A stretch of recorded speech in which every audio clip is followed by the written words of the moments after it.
listening to the Business and Life Conversations podcast with Angela Henderson, episode 237.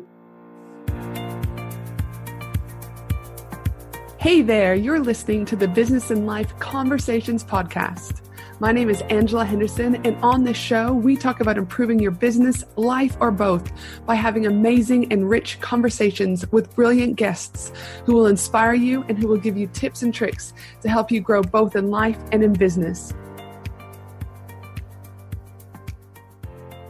Well, hey there, you amazing human, and welcome back to another awesome episode of the Business and Life Conversations podcast. I am your host, Ange, from Angela Henderson Consulting, where I'm an international award-winning business consultant and coach who has helped thousands of amazing women business owners get all the pieces in place to have consistent 4- and 5-figure months and on to 6- and 7+ figure years without burning out in the process. First things first, Happy New Year! I hope you had the most amazing holiday season, that you were starting to rock and roll or cruise in or rest or doing whatever you're doing into 2023. I'm pumped for 2023, so freaking pumped. But before we jump into 2023, I thought I would do a podcast episode about my wrap up of 2022 and what my plans are for 2023. It's been a whirlwind, but an awesome whirlwind of 2022. So glad I was in it, so grateful for it, but super excited for where I'm going. I thought about how best to recap my year, and what I've decided to do is share with you 7 key takeaways and lessons I had throughout the year that are relevant to my overall strategy. I always find people I work with, and maybe even yourself as a listener, like to see what happens behind the scenes for me. So let me share with you just this.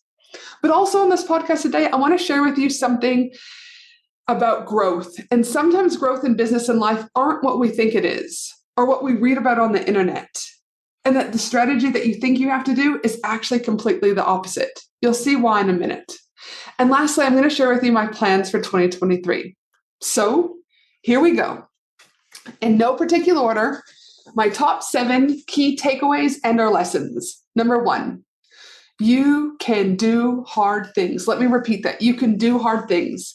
Depending on if you follow me on socials or how long you've listened to the podcast, December 25th last year, I asked my husband of 20 years for a divorce. March 14th, he moved out. I kept this information a secret from my family, close friends, and our 2 kids for quite some time. And then the day we told our kids we were getting a divorce was quite possibly one of the toughest days of my life. Their little faces, their tears, you could see their fear. It was hard. It was sad. But together we continued to navigate our first Christmas, our first birthdays, and things are okay. We're okay. And I've had to remind myself, you can do hard things, Angela, and that is not going to be hard forever. Number 2, whatever you are not changing, you are choosing.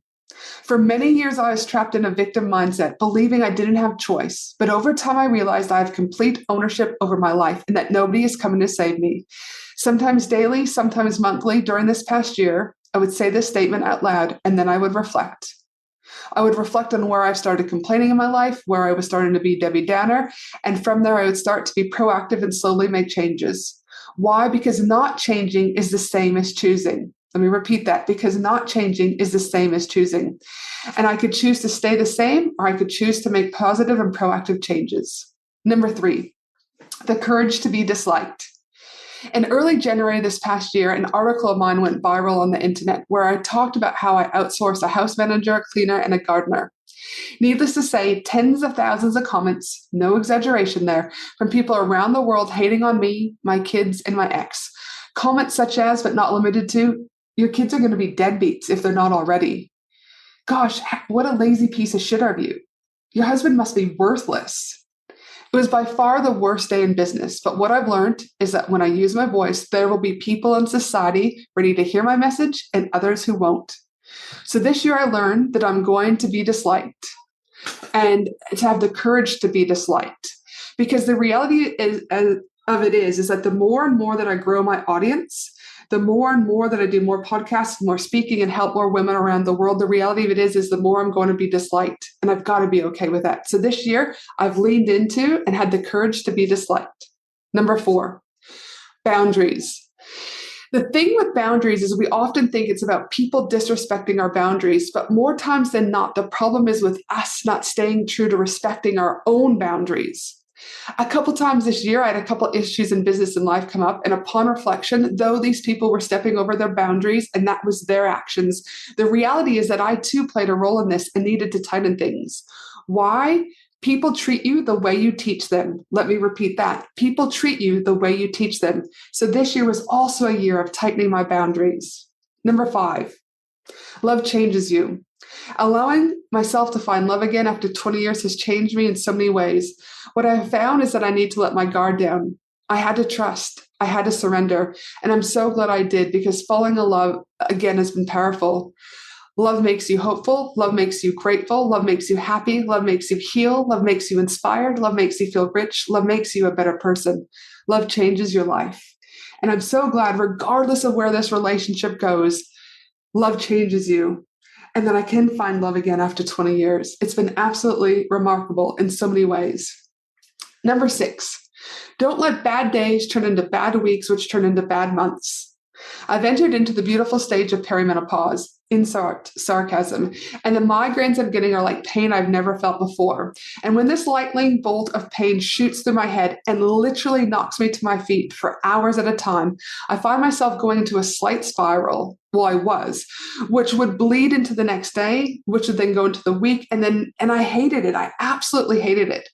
It's okay, I realized, to have bad days. It's okay to shut down and not adult for a day, but I had to get out of this rut every time I got this shooting pain, this migraine that was just paralyzing, debilitating. And I'm so glad that I had that insight to reflect on this and change this, because life is short and time is the only thing we can't replace.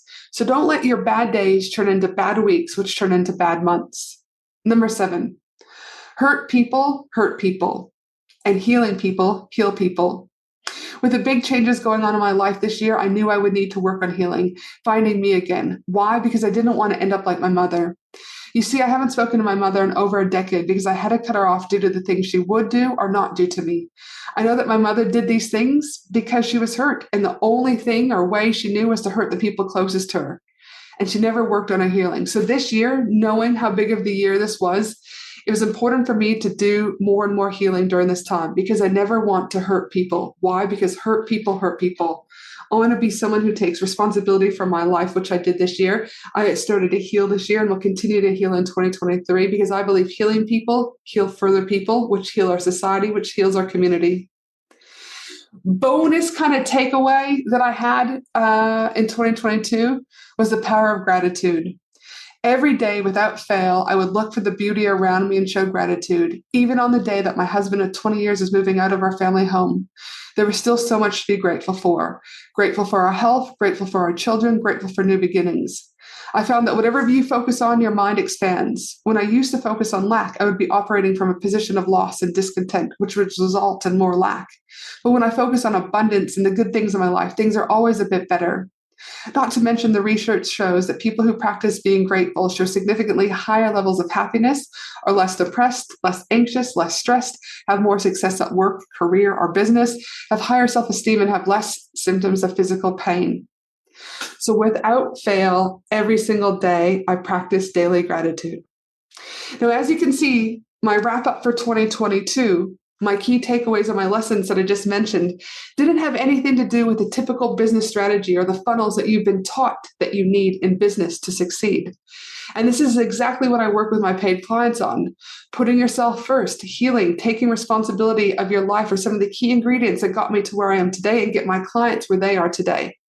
But it's these key ingredients that are often not talked about. This, my friend, is part of the strategy and is just as important as your next funnel, your next email, your next email sequence, your next launch. This is why the women that I work with get the results that they do. Don't get me wrong. There are, of course, other key takeaways from this year that I could have talked about, like having to let team members go, spending too much on certain outsourcing tasks, products that didn't work. But this is a new conversation I want to have with women in business, because it's a conversation we're missing in business. So where to in 2023? Firstly, my word of the year. For the last 6 years, I've chosen a word at the beginning of each year to get me grounded, to keep me focused, but also because setting New Year's resolutions have just never worked for me. In 2017, my word was joy. 2018, my word was fit. 2019, my word was refined. 2020, my word was authority. 2021, my word of the year was ease. 2022, my word of the year was impact. And for 2023, my word of the year is intentional. You see, the definition of intentional is done on purpose, deliberate. When you are intentional, you choose to make decisions and take action on what's important to you. And over the last year, I started to do things and make decisions that were the opposite to this. So the next year, I want to be intentional with my time, intentional with my health, intentional with my relationships, intentional with what decisions will move my business the most. In regards to the specific business strategy that we'll be focusing on next year, we're going to be looking at 1, simplicity equals scale. We'll be focusing all roads leading to my 4-part module, Everyday Payday. It used to be a $1,200 program, and the results that people have gotten through this program have been game changer. And because my mission is to help more women make more money, we've decided to make this program a $37 program because I want to ensure all women have access to this program, as I know it changes lives, it changes businesses. The second thing that we're going to be focusing on the business is I'll be looking at restructuring of the company organizational structure with new roles, combining roles in order to simplify the team. Because remember, simplicity equals scale. The third thing is hence why I've been to Bali in December and why I'm back in Bali for January, is I'll be launching my exclusive luxury 4-day women in business retreat happening in October over in Bali. We can't wait for that. 4, we're also going to be testing out new ways to advertise, such as trying Pinterest ads again, paid media advertising, partnerships, etc. It all comes down to testing. But my goals are never just focused on business. My goals also have a much bigger focus. And so in regards to me, I'll be focusing on continuing to find me. I was lost for many years, and I'm continuing to slowly try and find me little bit by little bit. I'll also continue to journal, do Pilates, meditate, move my body through walking my dog Grateful, and working with my healers. These 4 things and a few more make me a better mom, make me a better business owner, make me a better overall human. Oh, and Jesus, travel. How could I forget the travel? Travel makes me feel alive. It sparks my creativity. It's just awesome. And so for next year, I'm heading to San Diego for a mastermind in early Feb. Then I'm heading back to the USA in March to Napa Valley for another mastermind I'm in. Then I'm going to be heading to the Dominican Republic in May for a business and wedding. And then we'll be in Bali to run my 4-day luxury women in business retreat. I'm pumped for what 2023 is going to bring. But I'm grateful to 2022. I'm grateful for 2022 for the new, the lessons, and the growth. But as I said, I'm equally looking forward to more awesomeness in 2023. So this is my wrap up of 2022. It might not be what you see typically, but again, if you've been in my area for a while, you're going to know that I do things differently. I like to push the boundaries. I like to look at things in a different lens. I like to have new conversations. 2023 is going to be epic. You get to choose your destination. You get to take responsibility for your life in 2023. You get to create the magic. And if you're wanting to know how you can work with me in 2023 to grow your business, but at the same time also grow other parts of you, like find yourself again, right? Believe in yourself again, get the confidence in yourself again, connect with your family again, then head to my website, angelahenderson.com.au, and book in a call so you and I can chat. Make sure we're the right fit. Or you can send me an email at info@angelahenderson.com.au. Here's to an awesome 2023, my friend. Thanks for listening to the Business and Life Conversations podcast with Angela Henderson. www.angelahenderson.com.au